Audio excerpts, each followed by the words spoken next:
Oi, pessoal, tudo bem com vocês?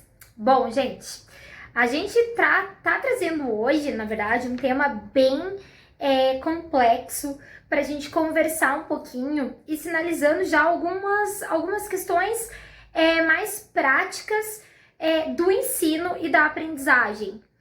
Você já parou para pensar que você pode abrir uma escola? Você já parou para pensar que você pode abrir uma instituição de ensino sua? Vamos lá, gente. Parar para pensar sobre isso é bem importante. Bom, os meus alunos já tiveram aula comigo de gestão pedagógica, a gente já trabalhou essas questões. Então, nada mais legal do que a gente trazer realmente os fatores importantes, né? Quais são os pilares que a gente tem da educação, do ensino-aprendizagem e principalmente para ser um grande gestor. Quando a gente fala em gestor, gente, a gente tem que levar em conta vários fatores. Quais são eles? Vamos lá. Primeiro, antes de abrir uma escola, você tem que saber o nível de ensino que você vai trabalhar. Então, se você vai abrir uma escola de ensino infantil, se você vai abrir uma escola de ensino superior, de ensino fundamental, ou um colégio de ensino médio, ou um ensino técnico, ou se você vai montar uma instituição de ensino somente de profissionalizantes, cursos livres, ou, por exemplo, um polo de ensino superior e até mesmo uma faculdade. E aí eu trago para vocês esse tira dúvidas. Professora Priscila, o que eu preciso para montar uma escola? Professora Priscila, o que eu preciso para a gente poder compreender melhor o ensino-aprendizagem? Bom, gente, vamos lá. A conversa é muito simples. Primeira coisa, você vai ter que ter um pedagogo. Pois é. Tudo começa por um pedagogo. Muitas pessoas não dão importância ao pedagogo e quem ele é e o trabalho que ele exerce. O pedagogo tem um dos trabalhos mais importantes de ensino-aprendizagem, gente. O pedagogo, ele é fundamental. E por que ele é fundamental? Porque é ele que consegue trazer para o ensino-aprendizagem, para a educação, a cara, o formato, a concepção que será trabalhado.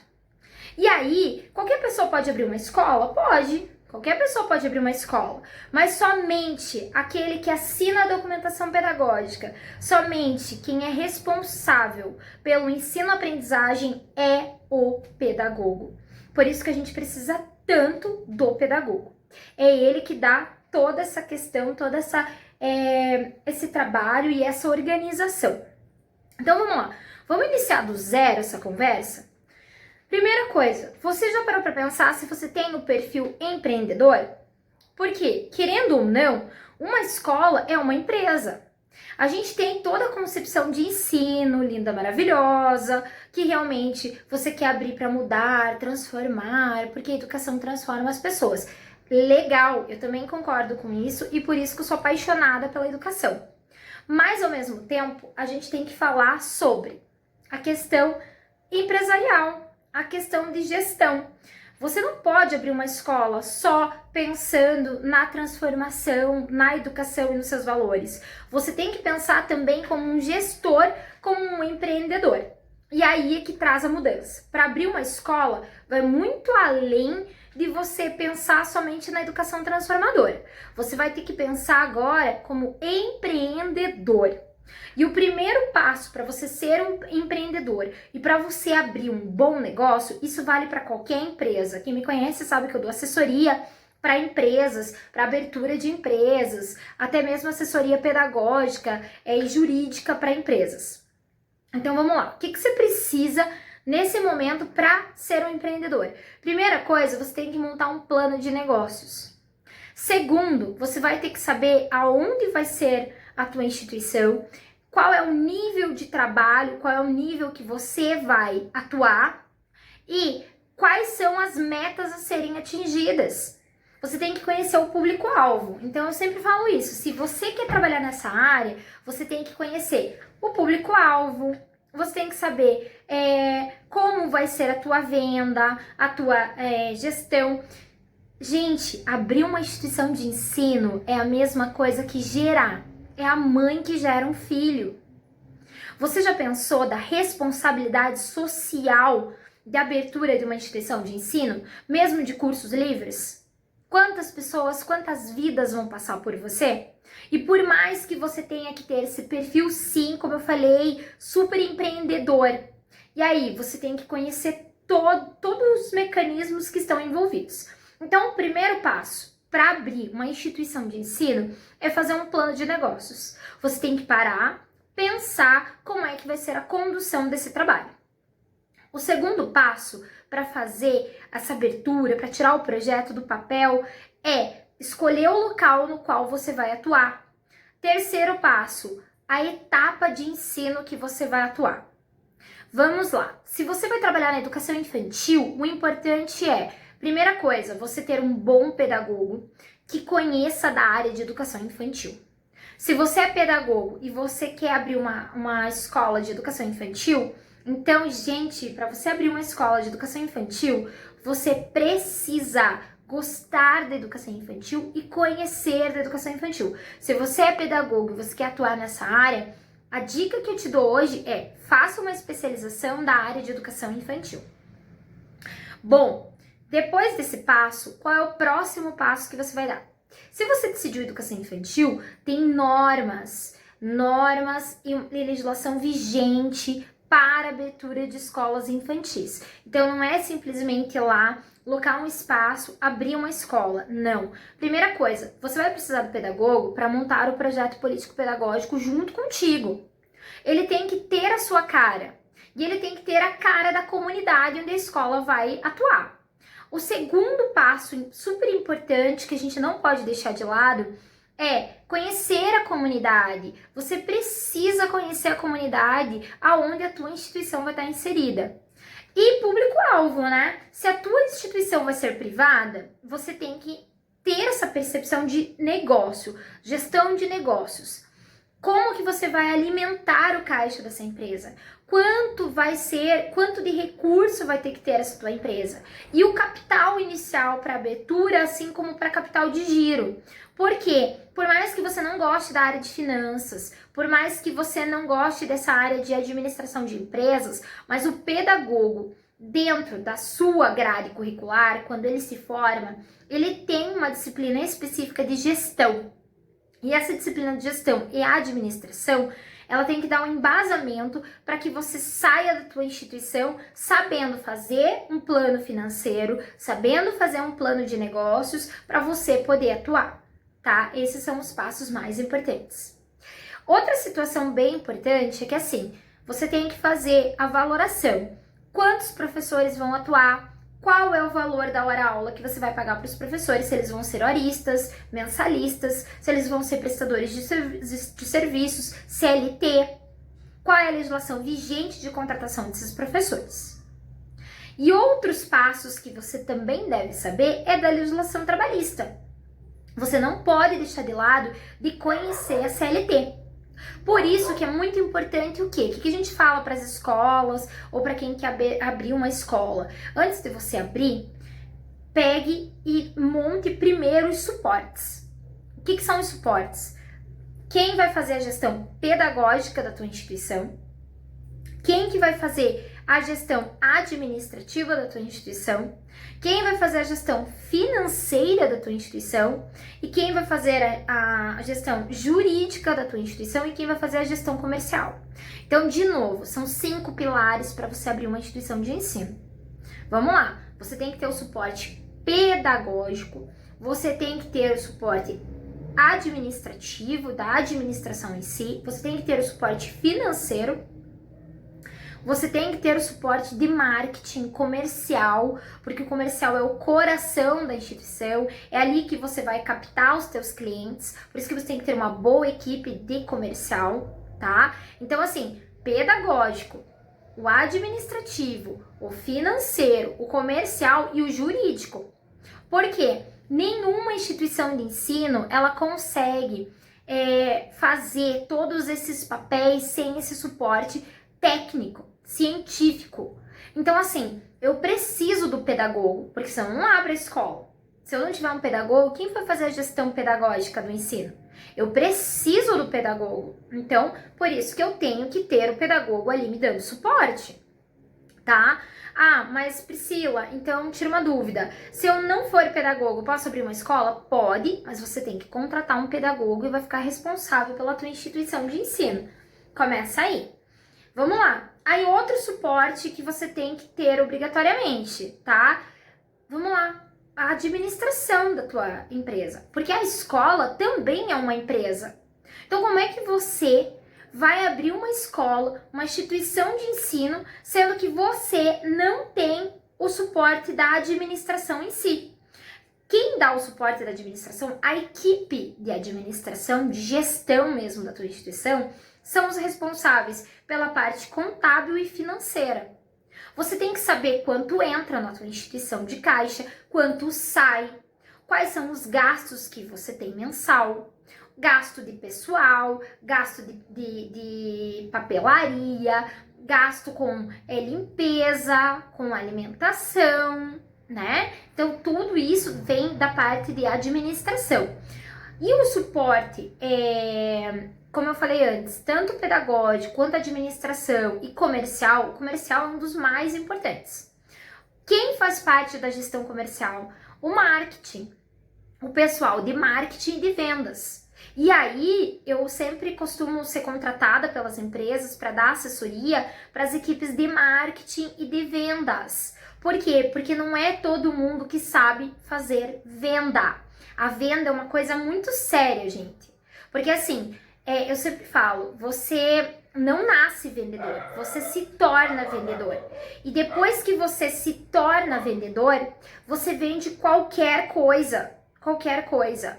Porque a venda, ela tem princípios básicos da venda. Você tem que ter comunicação, você tem que saber ter o poder de convencimento do outro e você tem que acreditar no produto que você vende. Então você tem que preparar muito bem uma equipe comercial dentro de uma instituição de ensino. Se você não tiver um bom suporte comercial, você não consegue fazer captação. Exemplo, eu tenho uma instituição de ensino. E a minha instituição de ensino hoje, mesmo em tempo de pandemia, ela continua fazendo vendas e realizando cursos. E aí esses dias me perguntaram, como pode, né? E eu tô abrindo uma outra instituição de ensino. Como pode, em meio à pandemia, você tá aí abrindo uma nova instituição de ensino e você tá fazendo essa questão comercial e continua venda. E eu ainda trabalho para uma outra instituição de ensino que eu estou fechando matrículas. Todas essas semanas de pandemia, eu fechei matrículas para pós-graduação, que pós-graduação é muito difícil de vender.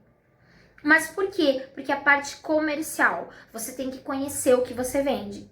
E o marketing tem que ser forte. A marca, se você vai abrir uma escola, primeira coisa, você tem que escolher muito bem a tua logo. O teu slogan. Qual vai ser a tua frase de impacto?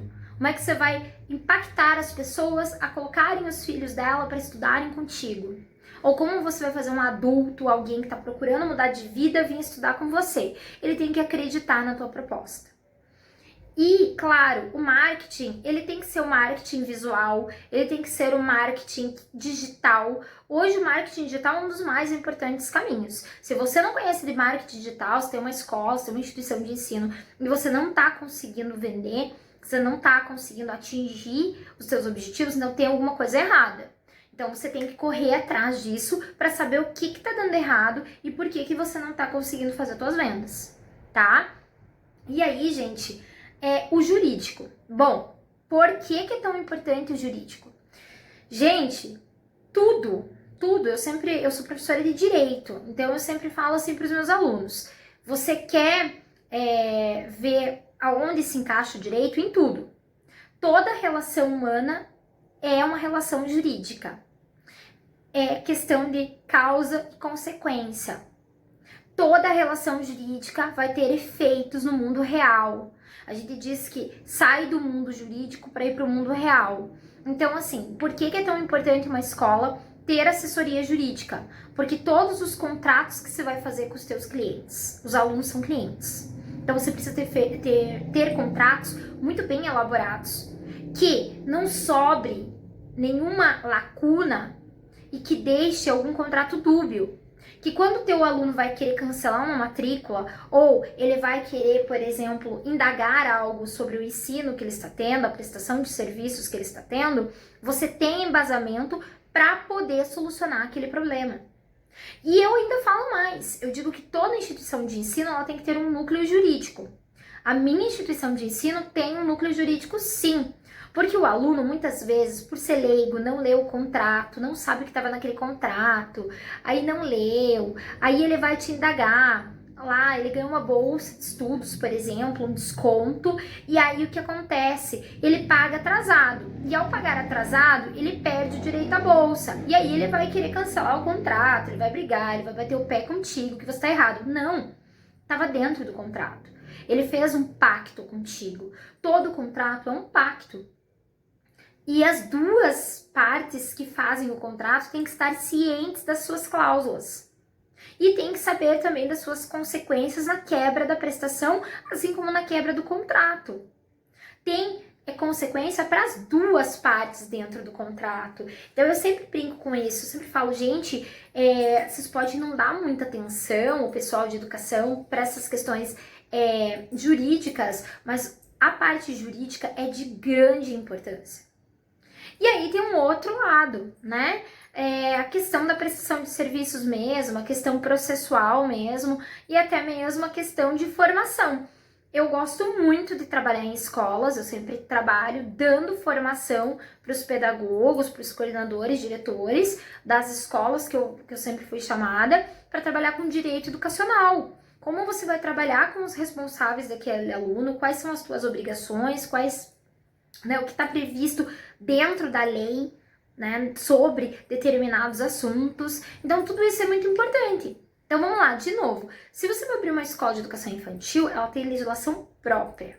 Você tem que tomar cuidado com os requisitos de abertura de escola infantil. A escola de ensino fundamental 1, que é o ciclo 1 e 2, que a gente chama, ela também tem uma estrutura definida em lei e ela tem requisitos curriculares para funcionamento, que também devem ser vistos antes da sua abertura. Para ensino fundamental 2 e médio, a gente diz assim, a abertura de médio ele se torna colégio. E o colégio também tem alguns requisitos exclusivos de abertura. O que é mais fácil de abrir hoje?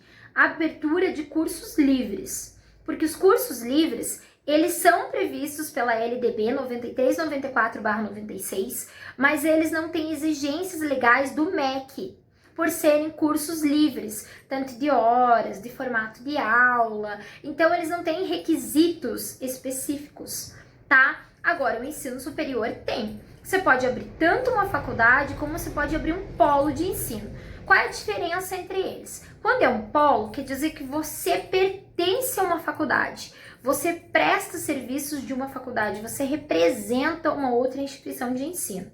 Exemplo, no meu caso, a minha instituição de ensino, ela representa uma universidade e uma faculdade. Então, os meus alunos, eles estudam comigo, mas a certificação é das instituições que nós somos parceiros, tá? Então, essa é a diferença. Eu não posso fazer a emissão da certificação, porque eu não tenho essa chancela, a gente chama de chancela, tá? As chancelas é o direito de poder emitir aqueles certificados.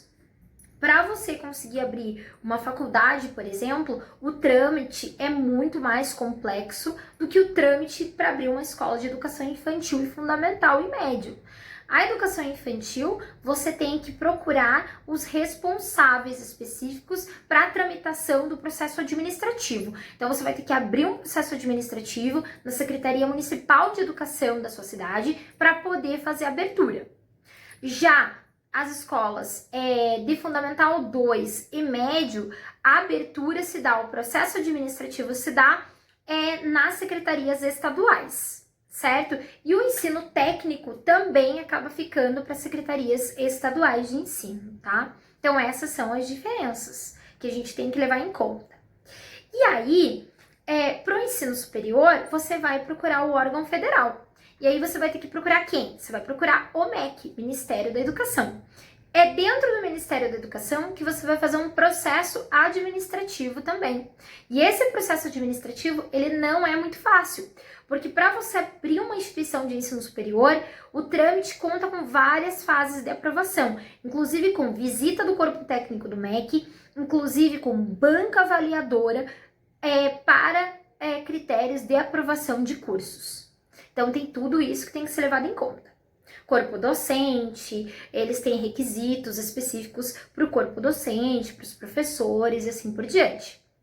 Mas um polo de ensino superior é muito mais fácil, porque você vai representar aquela instituição de ensino. Você também vai passar por processo administrativo no MEC para abertura, você também tem que ter registro de polo também no MEC para você poder ter tais serviços. Por isso que eu falei, muito mais fácil é abrir uma instituição de cursos livres. Porém, muitas pessoas não procuram os cursos livres. E por que eles não procuram os cursos livres? Porque os cursos livres são cursos que não têm validade perante os olhos do MEC. E por eles não terem validade, muitas empresas acabam não levando em conta esses cursos e até promoções de trabalho acabam não acontecendo por serem cursos livres. Certo? E aí, gente, me perguntaram esses dias, tá, professora, mas tá, você tá falando disso, mas você falou que tem que ser empreendedor, né, pra abrir e tal. Por que empreendedor? Porque, gente, eu conheço muita gente que abriu instituição de ensino, até mesmo junto comigo, e que desistiu nos primeiros meses. Sabe por quê? Porque pra você manter em pé uma instituição de ensino, querendo ou não, tem custo. Tem custo. Você acha que abrir uma instituição de ensino de cara, assim, você vai ganhar milhões de dinheiro, que a tua instituição de ensino ela vai se pagar nos primeiros meses que ela abrir? De forma alguma. O dinheiro que você tem que ter em caixa tem que ser previsão de 1 a 2 anos. Uma instituição de ensino, o giro dela começa a dar principalmente no 3º ano de abertura. Então, assim, não é simplesmente abrir uma instituição de ensino, e mesmo de cursos livres. Porque como é que você vai pagar o pessoal que trabalha, o departamento pessoal, todo o pessoal que trabalha para você? Como é que você vai pagar os professores se você não tiver capital de giro? Então, tudo depende de capital de giro. Você tem que fazer investimentos altos. E se você abre uma sociedade, os sócios eles têm que estar realmente cientes que eles não vão ter recebimento nos primeiros meses ou nos primeiros anos e que acaba saindo sim do bolso da sociedade. Querendo ou não, gente, é investimento. Então, abrir uma instituição de ensino não é tão simples assim. Quando você tem sócios, você tem que trabalhar com os teus sócios, que o sócio que trabalha, ele tem direito a prolabore. O que é prolabore? O prolabore, gente, é para aquele sócio que trabalha um salário. Imaginou, ele deixa toda a vida dele para trás para cuidar, se doar para a empresa. Como é que ele não vai receber um salário? Como é que ele vai alimentar a família dele? Então, ele tem direito a prolabore. Todas as pessoas que trabalham dentro da empresa, mesmo sendo sócios, têm direito a prolabore. Já, questão da sociedade. Se o caixa fica vermelho no primeiro, no segundo, terceiro mês, até a entrada de alunos, realmente, gente, cabe aos sócios, dentro das suas cotas sociais, investir. E o sócio que não investe, tem que ser feito o contrato social da sociedade, ou até mesmo um contrato entre as partes. Essa sociedade, se ela não é registrada, se ela não é uma pessoa jurídica ainda, a gente diz que ela não tem personalidade jurídica, porque ela não foi registrada nos órgãos competentes, que seria a junta comercial, ela é considerada pelo Código Civil e pelo direito empresarial como sociedades de fato. Então, as sociedades de fato, elas têm previsão sim dentro do Código Civil, e mesmo que não sejam registradas, elas são chamadas de sociedades de fato. Quer dizer que os sócios, eles têm sim a obrigação de arcar com as despesas de acordo com o seu capital social. O que é capital social para você que não sabe? O capital social é a questão de que cada sócio, quando vai abrir a empresa, ele tem uma parte do investimento, do que ele investiu. Então, muitas vezes ele tem lá, eu tenho 10% que eu investi, 20% do capital social. Na maioria das vezes, a gente diz que o capital social ele chega a 100 mil reais. e cada sócio vai investir de acordo com o seu capital, sendo 100, 20, 30 mil e assim por diante, até fechar o capital de 100%. Se ele investiu 10%, eu vou dar o exemplo de 10%, ele tem que estar ciente, gente, que se faltar no caixa em algum mês da abertura, de um ano, ainda 2 anos que se estenda, ele tem que fazer o aporte dos 10% que estão pendentes, tá? Agora, vamos dizer, se o sócio, professora, não quer mais ajudar, ele diz que tá indo muito dinheiro. Pois é, gente, ele tem 2 caminhos. Ou ele sai da sociedade, ou tem a dissolução de sociedade. Então, assim, um sócio acaba ficando com as cotas dos demais e dilui essa sociedade, tá? Ou o sócio que se retira, ele tem direito a haveres, mas ele tem direito a haveres caso ele tenha colaborado nos aportes. Se ele está devendo para a empresa, se ele não colaborou, se o capital social dele ultrapassou a dívida, por exemplo, ele colocou 10 mil na empresa quando iniciou, mas aí no decorrer de 1 ano, 2 anos, ele ficou em débito com a empresa, ele não pagou para a empresa e a dívida dele foi para 30, 40. Quando vai fazer a retirada desse sócio, colocando na balança os haveres, ele tem saldo negativo e não positivo. Então quer dizer que ainda na retirada dele, ele vai ter que arcar com o saldo negativo que ficou. E lembrando, uma sociedade não é tão simples assim. Porque sair de uma sociedade não quer dizer que você não vai responder pelos atos constitutivos dela. Ou seja, os atos de dívidas que ficaram, ações trabalhistas, porque o sócio que saiu ainda durante 2 anos da sua saída, ele continua respondendo sim pelos ativos e passivos da instituição. Por isso que abrir uma escola, abrir qualquer empresa, não é uma questão muito fácil não. E ela tem que ser muito bem pensada. Outra situação também que eu vejo muito acontecer no escritório é que depois o sócio se arrepende, ele quer o dinheiro de volta. E essas questões não existem perante o Código Civil e de Direito Empresarial, né? Você investiu, é um negócio de risco, então ele não tem direito a devolver aquele dinheiro ou voltar atrás, cancelar o contrato social, o contrato de fato, não. O que vai acontecer é que ele tem direito a haveres, mas haveres de acordo se ele colaborou com os aportes necessários para a empresa estar de pé. Muitas vezes também um sócio acaba se tornando o único dono e majoritário da empresa, porque ele vai investindo, ele vai aportando e esses aportes se tornam em capital social. Acaba, vamos dizer assim, entre aspas, engolindo o capital social da empresa dos demais que não estão auxiliando na empresa. Certo? Então, mais ou menos isso. Então, vejam bem como não é somente abrir uma escola, não é somente, hoje me deu uma loucura, eu vou pegar hoje, vou abrir uma escola, não sei o que, de criança, não sei o que, não.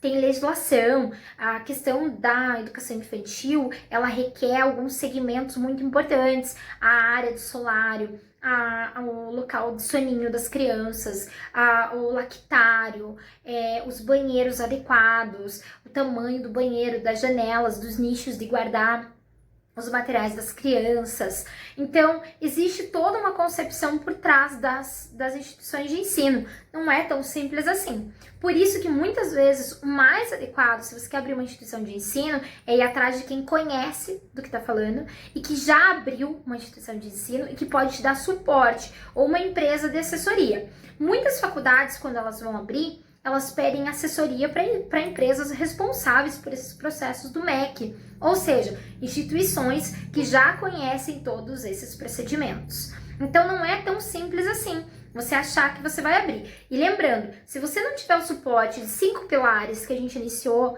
a conversa, você não vai conseguir fazer e dar andamento para a tua instituição de ensino. Assim como eu digo que é muito importante você ter relação sim com o sindicato das escolas particulares da tua região. Por quê? Porque muitas vezes o Sinep te auxilia com legislação, com dúvidas pertinentes sobre questão de zoneamento urbano, se você pode abrir naquele local ou não a tua instituição de ensino. Então vale a pena sim se associar muitas vezes aos sindicatos de escolas superiores também para você ter esse suporte a mais, até mesmo suporte jurídico, né?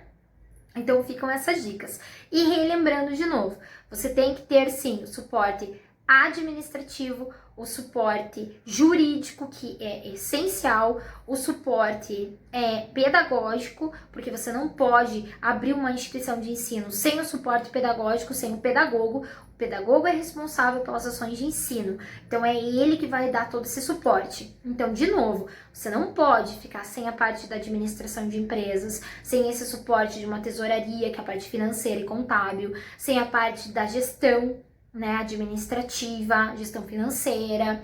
Você não pode ficar sem a parte jurídica, então você precisa de suporte jurídico, de um advogado, principalmente especialista na área de direito educacional, porque também não é todo advogado que conhece da legislação educacional, então é importante que conheça dessa área para poder te dar suporte.